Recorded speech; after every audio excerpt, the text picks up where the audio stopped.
was an old school, high school dance, because me and E40, we kind of work in the same age area, That's nice, E40. Hey, all right. That's awesome. For a guy who allegedly has never seen Paid in Full, I'm pretty surprised he knows E40 dances. Yeah. Those versus battles have been interesting. I don't think there's any question about that. Welcome to The Jump. I'm George Sedano, in for our fearless leader, Rachel Nichols. Today, I'm joined by our resident coach, David Fizdale, and our front office insider, Amin Al-Hassan. Coming up later in the show, of course, we'll have a season preview today. Today will be the 76ers. And are we to believe the Simmons-Embiid duo will be successful? What changes for them under Doc Rivers? All that stuff is coming up. But first, the NBA announced today that the Milwaukee Bucks violated league rules concerning the timing of this season's free agency discussions, and the league has rescinded the Bucks' 2022 second-round pick as a result. Here's part of the league's statement on the penalty in regards to the Bogdan Bogdanovic situation. The league conducted an investigation into whether the Bucks had discussions with Bogdan Bogdanovic and or his agent regarding a free agent contract prior to the date when such discussions were permitted.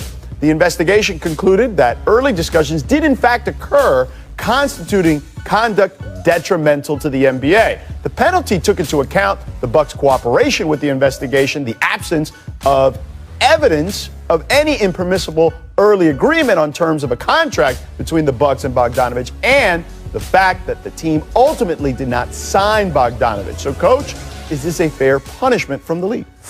Yeah, I think it is. And, I wouldn't discount a second-round pick. I know a lot of people are like, oh, well, that's not a big deal and it doesn't, really affect them. But 4 years ago, they drafted Malcolm Brogdon in the second round. So, these second-round picks can turn into something pretty big if you are very good at combing through college basketball. Overall, though, it shows that they were serious about keeping Giannis because they were willing to get a little bit ahead of themselves to go talk to him. And, you can see the results now. Giannis is staying home, and, I'm happy for him. But you can see Milwaukee was serious about getting out ahead of this thing and trying to keep him there. Yeah, Coach, they were serious. And so I got to quote my buddy Tim McMahon, Ban McMahon, who said on Twitter, if that's the penalty, they might as well cancel the whole second round because everybody's going to start doing this. If that's the downside. The reality is they said it's because they cooperated. Okay, all right, that's nice. Because they didn't end up with the player. I don't know how that's supposed to be better. I think, the attempt was clearly there to tamper. And so the big thing here is that regardless of what kind of pick it was, and by the way, second round pick from Milwaukee, we're talking 56, 57, 58, 59, or 60th in the draft. So it may not really make a difference. But the idea is, what is the downside for me engaging in tampering? And remember, this didn't come out because of an investigation. This came out because the Bucks leaked to media sources who then reported the story. So if the story hadn't been reported, if they hadn't leaked voluntarily to the media, then they wouldn't even have gotten caught. So to me, I was a little surprised that the league let them off that easily for something that was almost a foolproof plan. Fizz, to your point, though, those second-round picks are valuable. And, yeah, I mean, they could be 59 or 60, but Isaiah Thomas was once, I believe, the 60th pick in the draft. Right. Taylor Horton-Tucker, who everyone's talking about right now with the Lakers, was the 46th pick in the draft. So, those second-round picks are valuable. We saw a kid in Miami, KZ Okpala, as a second-round pick. These second-round picks with the teams that know how to develop talent can be really fruitful. Absolutely. And so that's why I say I get where it's coming from the standpoint of there should maybe be more. But let's be honest, a lot of this stuff is happening behind the scenes. They leaked it, and it was almost like they wanted people to know that, and wanted Giannis to know, man, look, this is how far we was going to get you. You know what I mean? Because why else would that information leak out of the building? So, I understand where he's coming from with that, but I do know that there is great, great value in second-round picks if you really understand how to comb through it. They did want to show Giannis all the love, and he got the love, certainly. He got that big deal. All right, we mentioned Taylor Horton-Tucker. Let's talk about the Lakers and one of their young players. Yeah. The Lakers and Kyle Kuzma agreed on a 3-year, $40 million extension yesterday. The deal includes a player option before the 2023-24 season, and the deal allows Kuzma to become an unrestricted free agent in his prime at 28 years old. LeBron reacted to the news with this tweet: Kuz! Congrats, bro. Next dinner on you for sure. Vino Chronicles. Amin, Was this extension a good move for the defending champs? It was a great move, and it's a great move for Kyle Kuzma as well. From the Lakers' perspective, you've got a young player who's developing, who was a contributing factor last year but dealt with some injuries. You got him at a very cost-efficient contract, $40 million over 3 years, and obviously 2 years after this one, they've got Kuzma, who they expect to grow and continue to be a contributor. From Kuzma's standpoint, he gets some financial security right now. Remember, he was a low first-round pick, so it's not like his rookie scale deal was millions and millions and millions of dollars. So he's got some security, but here's the better part. Because of the NBA rules surrounding trades with a guy who's agreed to a rookie extension, the poison pill rule basically makes it so that the Lakers are almost impossible or highly improbable to trade him this year. So Kuzma gets to opt out after 2 years and say, hey, maybe I played for 2 NBA championships after this second year here. It gives him more value in the trade market. It gives him more value on the free agency market in a couple of years. So I think everybody won with this one. Yeah, I think this is a win-win for everybody. You get a guy with that many skills, that much talent in that package with that team. I think it's great to lock him up because you got a guy who's 6'8", can guard multiple people. He's got multiple skill sets on the offensive end. And I'm going to tell you what, the Lakers are going to see his value, and this is why. We already know LeBron and AD. Right. Mark Gasol is going to make Kuzma look awesome. So good. He's going to spread the floor. He's going to catch him on back cuts. He's going to get him open shots. And now all of a sudden we're going to see a different kind of Kuzma because he's going to be receiving from different people, and he doesn't have to go hunting for a shot or trying to do stuff to show people how good he is because he's going to be getting such easy baskets. Well, to your point, if you look at his shot chart, Kuzma, a lot of it is cuts to the basket and a lot of it is threes. So when you have a guy like Mark Gasol working from the high post, those cuts to the basket will be fantastic. I remember talking to Nick Nurse about that and how he really unlocked their offense a couple of years ago with the ability that he has at the high post. But with Kuzma, to your point, he's actually become a much better defender. That was a deficiency early in his career. That is not the case anymore. They look at him as a big wing at 6'9" that can guard multiple positions. And I had the Lakers game on Friday in Phoenix, and Frank Vogel told us that Kuz actually asks for the best assignment, like to guard the best offensive player on the other team. Like, he has really grown in that regard. Well, that's the slice of pie that he can get into because right now you're not going to be the leading scorer or the second leading scorer. So how do you help the Lakers win another championship? And if he continues to grow defensively, that's just going to make them stronger. And you got a coach like Frank Vogel who's going to continue to develop them in that area. I mean, real quick, let me ask you, you mentioned the contract status and the poison pill and whatnot. Because it is a manageable contract. I mean, if they wanted to, not that I'm saying the Lakers will try to trade Kyle Kuzma, but in year 2, they could potentially trade him, right? Or no? Yeah, so after this year, once the contract actually kicks in, because this year he's still making his rookie scale. Right. The next season, that's when his contract kicks in. That's when they could trade him. But to be honest with you, again, that would be maximum value because we're assuming that he's going to be a big part of another championship run here. At that point, you're talking about Kyle Kuzma, maybe a 2-time NBA champion, and has shown us some things as a healthy player that can get them a lot more value than were they to trade him right now. But even without that, it's so hard with that poison pill provision. I think Bobby Marks on Twitter, I saw him say, it's never been done. That's how hard it is. It makes it really hard to make those numbers work with that poison pill in effect. All right, let's do Oprah here. You get a contract. You get a contract. Everybody get a contract. Let's talk about Rudy Gobert's contract here. I love it. Agreed to a 5-year, $205 million extension. Gobert was eligible for the full $228 million Supermax extension, but told ESPN's Bam McMahon that he did not request the full Supermax because he wanted the Jazz to have some flexibility to continue building around him and Donovan Mitchell. Gobert's deal is the largest in NBA history for a center. So, Amin, using your front office experience and expertise, what do you make of this contract? Yeah, I saw a lot of people kind of questioning that Rudy Gobert would have such a big deal, and I don't understand it. I think this is a perfect deal for Utah for 2 reasons. One, everyone has talked about. It's Utah. Free agents don't come very easily. You got to give up stuff to trade, and that's what they did with Rudy Gobert.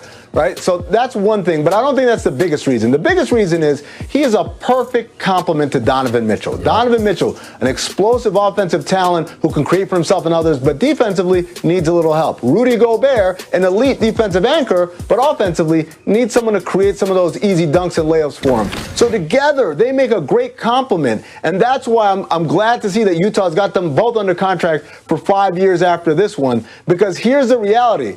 If it wasn't Donovan Mitchell as the other player, if it were, let's say the other player were Kawhi Leonard, I would value this deal a lot worse, because Kawhi doesn't really need a Rudy Gobert, while Rudy does need a Kawhi. But in this case, the offensive talent of Donovan, the defensive talent of Rudy, perfect fit, perfect match. I love this deal for them. Yeah, this is great bookends. You got your guard position solidified. You got your center position solidified. And let's be real about it. This guy's a defensive player of the year candidate every single year. Rim roller, high lob catcher. He's a guy that puts pressure on you with the offensive glass. I continue to see him grow in bits and pieces offensively, adding little things to his game, little parts to his game. He's still a young man, and he's going to be able to grow some more. And Donovan Mitchell, we already know he's a flat-out beast. So now it's just continuing to try to fill those pieces around him, get some hits in the draft, steal some guys in free agency, and you got a team that you can really continue to build. Up to this point, they've done a heck of a job with what they have. Yeah, and don't forget, they get Bojan Bogdanovic back this season healthy, right? And that was supposed to be a key piece to what they were trying to do last year. Right. 18 a game. So, and he's a guy that's not afraid to take the big shot, much like Donovan Mitchell. So then they have two guys effectively in those situations. And the more shooting you put on the floor with Gobert, the tougher it is to take away those lobs. Right, no question about it. No question about it. All right, coming up next, Kyrie Irving was burning sage prior to Friday's preseason game against the Celtics. A practice he said he plans to continue throughout the season if permitted. Key words there. We'll react to Kyrie Irving being Kyrie next, but first, here's a baby. That's it. Always love Kawhi. Make confidence. Fourth quarter, Hornets Magic. Check out this sweet dish here from LaMelo. Ooh! Oh, that's beautiful. Wow. I mean, the spin on that thing? Yeah, crazy. I mean, what'd you think of that? Yeah. No, it's what Coach just said. It's the spin that he puts on it. It's just such an incredible touch and vision. This is the thing that we knew about him going into the draft. He is an elite level passer. Yeah, it looks like AI. Remember this skip pass right there? Oh, yeah, but no, see, that's what it's like, that bowler. When he put that little spin on, he turned that thumb over and put it right on the money. That's what it is right there. Yeah, LaMelo might be a good bowler. That is a good point. Both of those kids, the ball kids, can really pass that ball. They are incredible. Let's look one last time at it. Ooh. I don't think they pops pass, though, if I remember, because I grew up with all of the uncles and stuff. Really? And I don't say that, because you know he's going to be talking about this all Pops day was getting up shots, and it's amazing to me. His kids are great passers. All right, Miss. Oh, there you go. Now that makes sense. Miss Hope, end of the third. AD, check this.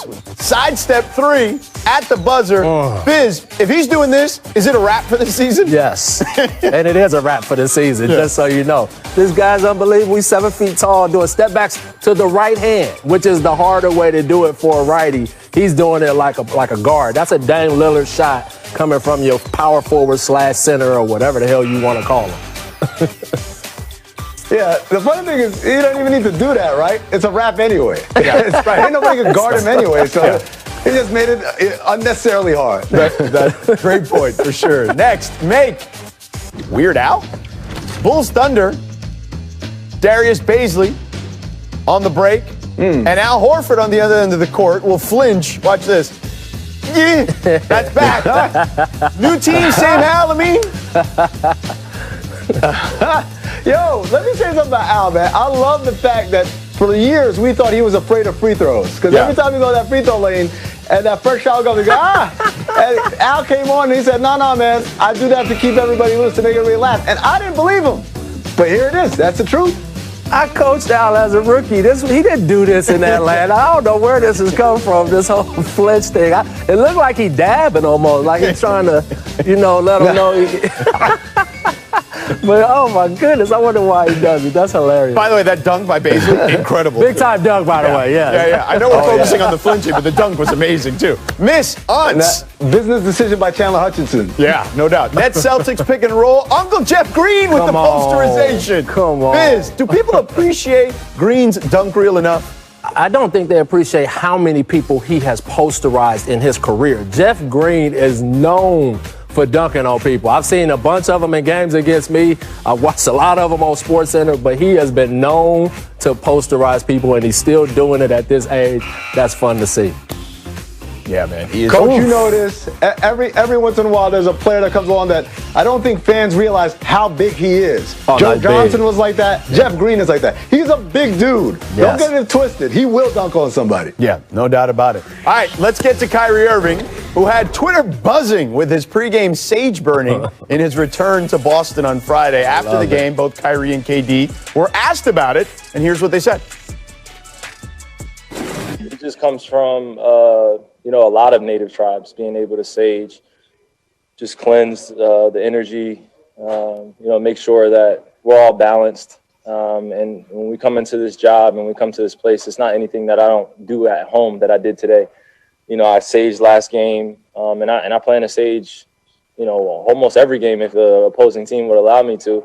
But literally, it's just more or less for us to stay connected and for us to feel great about going to work and feeling safe and provided for from our ancestors, part of my native culture. That's his thing. I mean, Kyrie probably sages his room before he plays 2K when he gets home. So that's just what he does, and I think that gives us good energy. He does it in the locker room.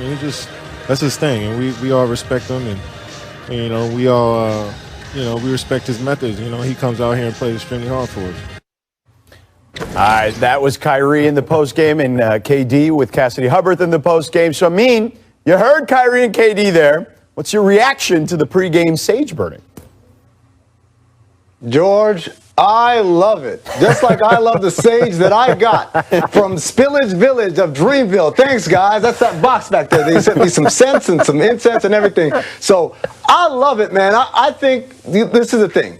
If it's sincere, then it's great, man. Whatever gets him in the mood. Remember, Phil Jackson used to do this back in the day in the Lakers locker rooms, and nobody called him crazy. We all said, oh, he's such a great motivator. And that wasn't even his culture.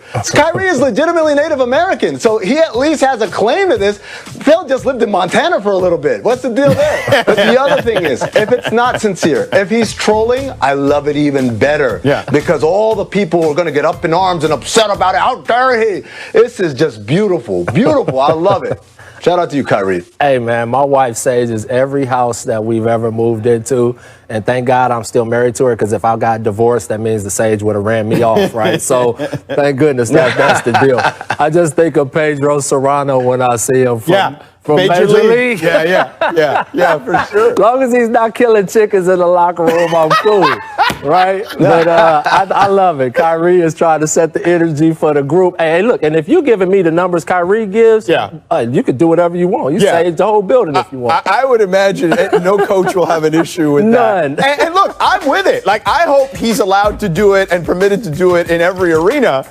Like you guys do. However, I do feel like there's probably going to be some potential hurdle with burning something Fire inside a hazards. building. I feel like that may be an obstacle in his way. I could be wrong. I hope that's not the case. I hope they still find a way where he can do this ritual and he can feel good about it. And everybody can feel good about it, including the league. But I do think the fire hazard part of it could be a minor setback. I love it. All right.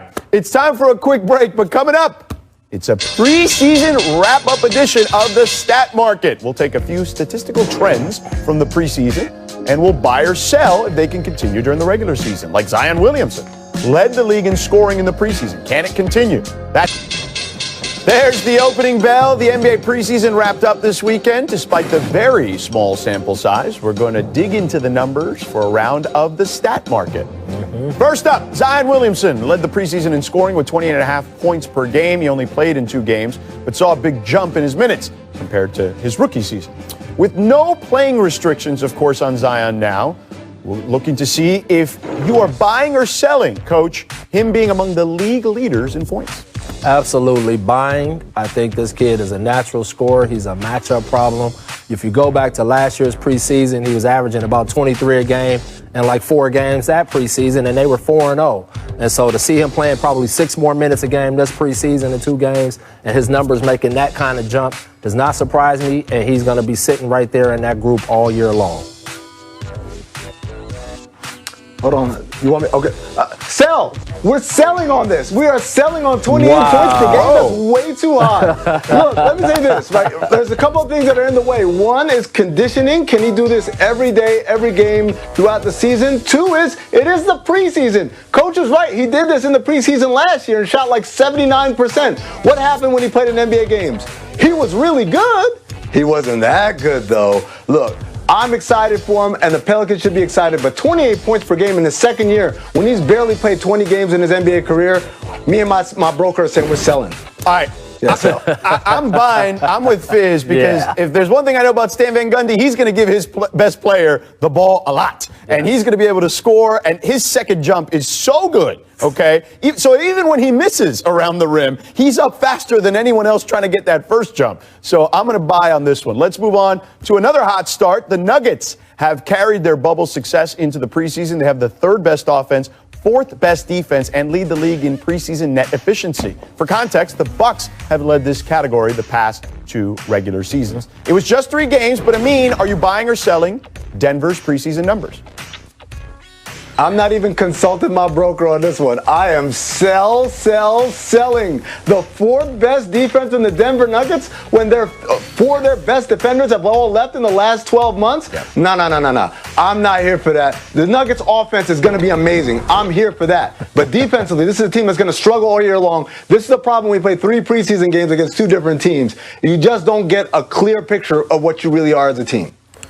You know what? I'm going to buy it. I think the experience that they've gotten and going through the wars and understanding what playoff stops mean. They came back from 3-1 twice, right? So to do that, that means you're getting stops. That means you're putting together a collection of defensive actions where you keep people from scoring against you, not just Jamal Murray going off and scoring. So I think this team is ready to make that jump. They added JaMychal Green to that mix, who's a tough sucker. I coached him in Memphis. And I just think Mike Malone, his first deal is defense. He is a defensive coach first. And the fact that they're so good offensively is just going to help that defense be better. So, Coach, I'm going to sell like Amin, although I do agree with you. Michael Malone is a defensive-minded coach. And I think eventually the defense will round out. But I do think missing Grant and Plumlee and Torrey Craig and those type of guys, I think could be an adjustment, at least for them defensively early on. But their offense is going to be ridiculous. I don't think there's any question about that. All right, finally, the Celtics have looked completely lost on offense, actually,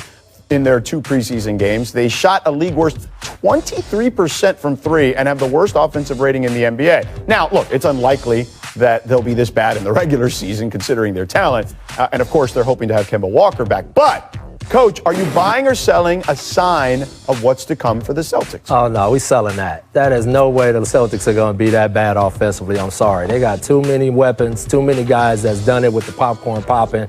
I just do not see them shooting the ball this badly and playing this poorly offensively. It's just no way. I got confused. Are we buying or selling that Celtics being good or bad on offense? Either way, I think they're going to be good on offense. Exactly. Whether I'm buying and selling, I'm here for the Celtics being good offensively for all the reasons that Coach said. You got a player like Jason Tatum. This is an elite offensive player in this league, and it's not like the guys surrounding him are non-threats. Jaylen Brown, Jeff Teague, who I thought was a pretty good pickup for them. Even a guy like Tristan Thompson hanging around the basket is a good finisher. This team will be fine offensively as the season goes on. Yeah, I'm with you guys. I'm selling that they're going to be as bad in the regular season as they were in the preseason for all the reasons you guys outlined. And Brad Stevens is a really good offensive coach, right? Like, there's that part of the equation, too. So, all right, that's the closing bell. We'll hold all here, future trading, until the regular season resumes and see how the market plays out. Coming up next, we're going into a deep dive on the 76ers. They have a new coach, new president, and new supporting cast. But the key question is, do you believe in the Simmons-Embiid duo? We'll answer that next. But first, Ty Lue told our Om Young-Misuk that he wants to run the triangle at times for Kawhi to kind of emulate what Kobe and MJ did. How do you feel about that? I think it's perfect. People forget T. Lue played for that Laker team and helped that team. He understands the triangle and how to get people in the right places. And who fits the mold better than Kawhi Leonard? He could even do something with Paul George. I wouldn't be surprised at that. Yeah, it's funny. Remember, Doc Rivers got fined for saying that Kawhi was the closest thing to MJ. So there you go. It makes some sense for sure. That's how it works. Yeah. But I think it's a great idea. I think he can put them in great positions, quick hitters. center opposite actions where he flexes. In the entire NBA, Philadelphia is clicking on all cylinders. The window is now. Our opportunity is now. And with Philadelphia, the other story going on right now is, will they get home court in the playoffs, and what will their seeding be? This is one of the best teams in the NBA at home. It is one of the worst teams of any playoff team on the road. Worst among all teams. Listen, a lot of people was on the Sixers bandwagon at the start of the season. Guess who wasn't? I wasn't. And where they playing at, Rachel? At a neutral site. the Boston Celtics move on by defeating the 76ers 4-0. You didn't arrive at this place this season. I'm looking at everything if I'm the Sixers. What do you think the issue is with this team? Yeah, that was a stupid question. There's no issue. There was a lot of stuff going on and just, live and learn. Sixers have fired head coach Brett Brown. I want to switch gears, though, because Doc Rivers, not on the open market for long, guys. He has reached a 5-year deal to be the head coach of the Philadelphia 76ers. If we're going to win, just can't keep doing what you've always done and think you're going to get different results. Yeah, expectations are high. Everybody's coming with a good energy and a positive mindset. I'm going to still try to do my best to bring the championship back to Philly. All right, the cliffhanger for the 76ers, a long-running trope for this particular team. The Simmons and Embiid duo. I mean, do you still believe this duo can win at the highest level? I believe in still giving it a chance, yes. I think these two guys are very, very elite talents at different positions. Has it always clicked together? No, but I think there's definitely things that can be done before we give up on this experiment. Yeah, I wouldn't give up on it. I think what they did by moving Al Horford, and now they're going to play all spacing to highlight their two best players, is going to change things for them. Nothing makes your best player look better than shooting. When you got a lot of shooters around, I know when we had LeBron and D-Wade, we packed that team with different guys that could shoot the ball, and that just made them look that much better. And so the Sixers have done that with their roster. I think they got a coach who has a chip on his shoulder right now, who wants to really prove himself again, reprove after already winning a title. But he's obviously gotten a lot of criticism from media and even players on his old team about how they used him. And I just think Doc is going to come in with a serious chip, and he's going to get these guys to play together and connect. And think about it. They were so bad on the road. What is the road about? The road is about team connection, because it's just you out there. And they didn't have that last year for whatever reasons, and hopefully Doc can mend that. Yeah, and I think that is certainly something that they have to address. There's no question. Now, look, I picked the Sixers to come out of the East last year in the preseason during on ESPN.com.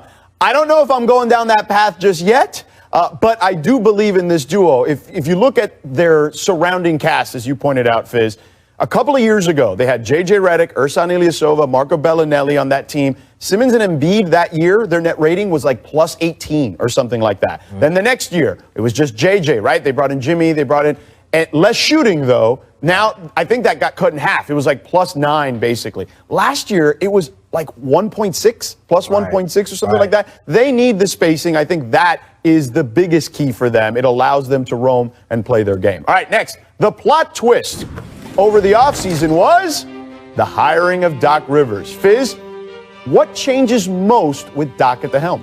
I think his edge. I just think Doc is at a place where after how it went down with the Clippers, I think he's coming in there with a serious edge, and he's going to make sure that they have it. I think Brett Brown last year was put in a tough position. It all kind of came tumbling down on him, but, that had festered over time, and I know he did a lot of work to try to fix it.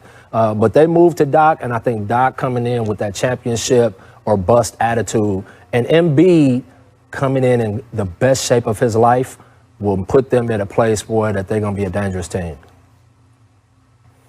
Yeah, and Coach, this sometimes all it needs is a fresh voice, a fresh set of eyes to look at things. Brett, as you said, has been there for so long. It's hard to make drastic changes when you've been there for so long and everyone's kind of gotten used to one way. With Doc coming in, he can suggest some radical things, and everyone's going to say, well, that's what the new coach wants. The other thing is, you look at Embiid, you look at all the bigs that have played under Doc Rivers, whether it was DeAndre Jordan, Kendrick Perkins, going all the way back to Ben Wallace in Orlando. Doc has a way of unlocking bigs and getting them their full potential. And Embiid is clearly more talented than any of those names that I just named. I'm excited to see what Doc could do there. And also, in terms of the play calling, you know, one of the things that I love that they used to do with the Clippers was Chris Paul and Blake Griffin, what they called a snug pick and roll.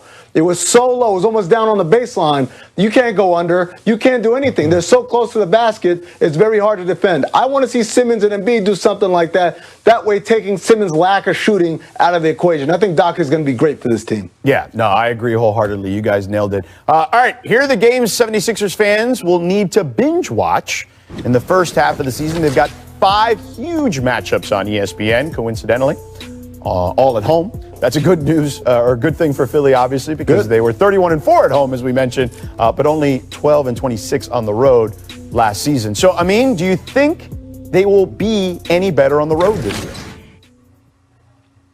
Well, it's hard to be worse, George, right? They were going to hit rock bottom. At one point, they had a better road record than the Atlanta Hawks and the New York Knicks in the entire league. Mm-hmm. And obviously, that's not a good standard to hold. So part of me wants to say that it was just an anomaly, that there's no way that they're that bad on the road, particularly, again, with 2 elite talents like that. But the other part of it is also, I think that's going to be a point of emphasis coming in, knowing we were embarrassing away from Philadelphia. How do we correct whatever the issues were, whether it was travel, whether it was maybe having a night out on the town, whatever it is, we can take a look at what we did last year and say, we're not going to do that again this year. Yeah, and this team, just think about where they were. They're a Kawhi Leonard fade away, hang on the rim shot away from really getting to a huge step in their progression, right? In the process, like they called it. So that team isn't far away, and adding a guy like Doc Rivers who's going to make them understand winning road games is going to get us those games at home. And Doc is going to really emphasize the defensive end and understanding how to make each other better and share the ball. And I think that's where that team is going to come together. And I got them being the number 2 team in the East right now. Ooh, I don't know. Yeah, I put it out there. Yeah, what? No. Listen, I think that you could take those first 5 or 6 teams. Superstars. They got 2 stars. No doubt. Okay, let's move on. Let's get to spoiler alert because we can talk about it. The spoiler alert now. Caesars William Hill gives the Sixers tied for the 5th best chance of winning the East. So, Fizz, your bold prediction is 2nd for Philly. Now, I look at those teams, Bucks, Nets, Celtics, Heat, Sixers, Raptors. Man, you could throw them all in a bowl, pick out, names, and that could be the order because they're all that close, I think, in regards to their style of play, their rosters, etc. Yeah, and I just think at the end of the day, you got 2 monsters on the same team, and they are a matchup problem for most teams that they're going to face. And let's be honest, they've underachieved to this point. Sure. No way that Miami should be going past them right now. Toronto shouldn't be blowing past them right now. And the Celtics and them should be fighting it out. Now Brooklyn's in the mix. I'm giving Philly the nod to number 2. Okay. I mean? Look, Coach, what you got, man? Brooklyn got 2 monsters. Okay. Boston's got a couple of monsters. Milwaukee got the monster of all monsters there with the $229 million monster. And Miami, while they may not be fully fledged monsters, they are deep. They got a lot of monsters over there, and they run together. And I think the continuity of Boston, Milwaukee, and Miami, that's what I'm putting them ahead in terms of the equation. And then Brooklyn, I just have a lot more faith in Kyrie and Kevin Durant to get on the same page quicker than what the Sixers are going through. It's a transformation, and I think the Sixers will be good, but I'm going chalk here, George. I'm going 5th in the East. Ooh. Yeah. I honestly, I'm with Amin, Coach. Like, I think they're tough. 4 or 5 in that range. Like, I look at Brooklyn, Milwaukee. I think Milwaukee will win the regular season again. I think Brooklyn will come out of the East. I had them, spoiler alert, it's probably going to come out on ESPN.com. I have them in Miami in the conference finals. But I just see Philly's in that kind of 4, 5 range. Boston's going to be in there. I'm curious to see what Kemba looks like with the injury situation. But I think they're in that 4 or 5 fighting for home court advantage. Is Boston better than they were last year? We don't know. I don't know. Gordon Hayward is a big piece. Sure, right? And Toronto lost Ibaka, right? Gasol. Yeah. I mean, the East has shifted. And I'm talking about a Philly team that's connected, right, and a Philly team that has an Embiid that's in shape with a championship coach. Eastern on ESPN. Pelicans Heat, then over on ABC, Warriors Bucks, followed by Nets Celtics. and Mavs Lakers is on ABC and ESPN. And then we cap off the day with Clippers at Nuggets at 10:30 Eastern, 7:30 Pacific. All 5 amazing matchups are also available on the ESPN app. Welcome back to The Jump. We're almost out of time here today, but before we go, I want to catch up with some of the new head coaches around the league here. There were 9 coaching changes since the end of last season. There's a list of them there. So, Coach Fizz, what's the biggest obstacle, as we tackle a few of these, facing Steve Nash in his first season with the Nets? Well, I think first off is really making them understand championship expectations. Luckily, he's got a couple of champions there that can help him manage that. But I also think managing the egos, keeping everybody's ego in check is going to be a huge deal. And I think ultimately, at the end of the day, can he keep these guys playing at a high level, even though he's got some guys coming back off of injury, and still putting them in position to have home court advantage?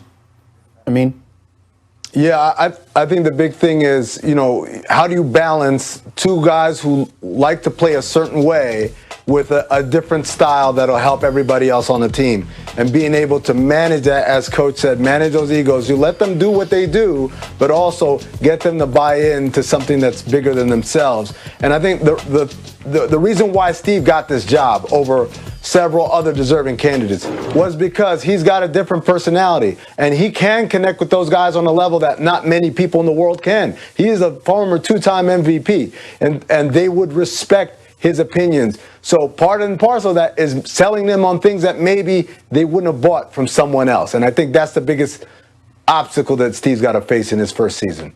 I just think that dealing with the rotation, I think, will be a thing, right? And just kind of managing that aspect and those expectations. But to your point, Amin and Fizz, he's a guy that was so well respected during his time, and certainly after his time, that I think that will be an adjustment, because it'll just be part of the regular everyday stuff that he's got to do. Right. But I think he'll be able to handle it pretty well. All right, next up, Amin, what's the biggest obstacle facing Stan Van Gundy with the Pelicans? Well, I think we talked about it a little bit earlier with Zion is managing his health and his weight and his conditioning. And these are questions that we are going to ask repeatedly throughout the first few years of this guy's career. Look, when he was healthy and he was playing last year, Alvin Gentry looked like a pretty good coach too. And so, it's hard to win games when your best talent is not available. And Zion played, as I said, barely 20 games last year. Stan's got to find a way to keep him motivated, keep him in good condition, and also not burning him out. Yeah, I totally agree with that. But I do think that Stan has a system and a formula for doing that. I mean, he comes from the Heat culture where they thrive on getting guys in great condition. And so I think Zion will buy into that, because Stan is going to explain it to him in a way that really makes him understand the why and how this really is going to help him long term over the course of his career. But the other thing I think the really big challenge is getting these young guys to play elite level defense and really be committed and tied together and playing at a level that will get them in the playoffs and get them over the hump every single night. We'll see if they can do that. Stan's a defensive coach. We know that he can bring that out of guys. Yeah, look, I think that defense is certainly something that he'll have to keep an eye on. I think that they, at times, miss the requisite amount of shooting. I mean, I know JJ's on that roster, but that's enough. But beyond that, I think that there's some questions there potentially as far as their shooting and how Stan kind of manages that aspect of it as far as making sure the spacing is right. I think that'll be on his plate. And finally, Coach Fizz, what's the biggest obstacle facing Tom Thibodeau in his first season with the Knicks? You know what, I think at the end of the day, it's just going to be a process. As Tibbs institutes a top-notch defense and starts to build those great defensive habits, I think it's going to be the Knicks putting the right pieces around Tibbs.